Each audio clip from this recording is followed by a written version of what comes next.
श्री स्वामी समर्थ. आजच्या व्हिडिओमध्ये आपण स्वामी भक्त श्री बाळप्पा महाराज यांच्याविषयी माहिती पाहणार आहोत. व्हिडिओ शेवटपर्यंत नक्की पहा.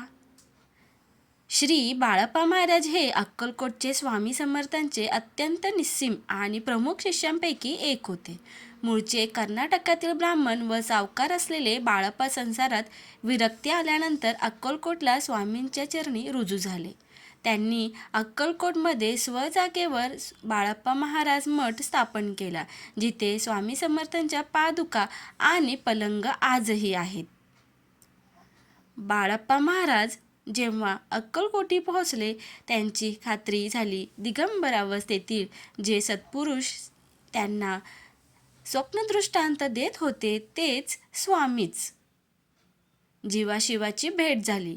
बाळप्पांनी स्वामींचे चरणी धाव घेतली व चरण घट्ट पकडले. गुरु शिष्याची भेट हा अनमोल क्षण होता आणि बाळप्पा अक्कलकोटी स्थिरावले. त्यांनी आपले तन मन आत्मा स्वामींचरणी समर्पण केले. श्री स्वामी राजवाड्यात 8 दिवस राहण्यास होते. बाळप्पांचे दर्शन होईना मंदिरात त्यांनी तपश्चर्या व जपसेवा सुरू केली. एकदा दर्शनाची संधीही मिळाली, पण महाराजांनी त्यांना प्रसाद दिला नाही. बाळप्पा दुःखी झाले. ते सोडून सर्वांना स्वामींनी प्रसाद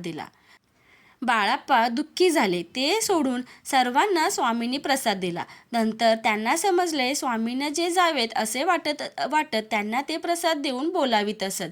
हे समजल्यावर त्यांना अधिक आनंद झाला व त्यांनी सेवेची व्याप्ती व एकनिष्ठता वाढवली.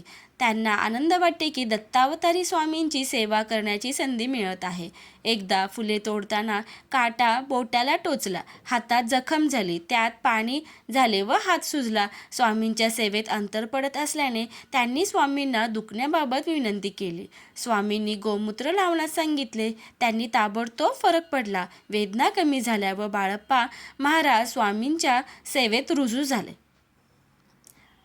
अक्कलकोटमध्ये स्वामींच्या मुख्य वटवृक्षा स्वामी समर्थ मंदिराच्या जवळच बाळप्पा महाराज मठ गुरु मंदिर स्थित आहे, जो भक्तांसाठी एक महत्त्वाचे श्रद्धास्थान आहे. बाळप्पा महाराज हे दाखवून देतात की गुरुवर निस्सीम विश्वास आणि भक्ती असेल तर स्वामींचा आशीर्वाद सदैव पाठीशी असतो. त्यांना स्वामींचे बाळ असेही म्हटले जाते. श्री स्वामी समर्थ. माहिती आवडल्यास व्हिडिओला लाईक, शेअर आणि सबस्क्राईब करायला विसरू नका. धन्यवाद.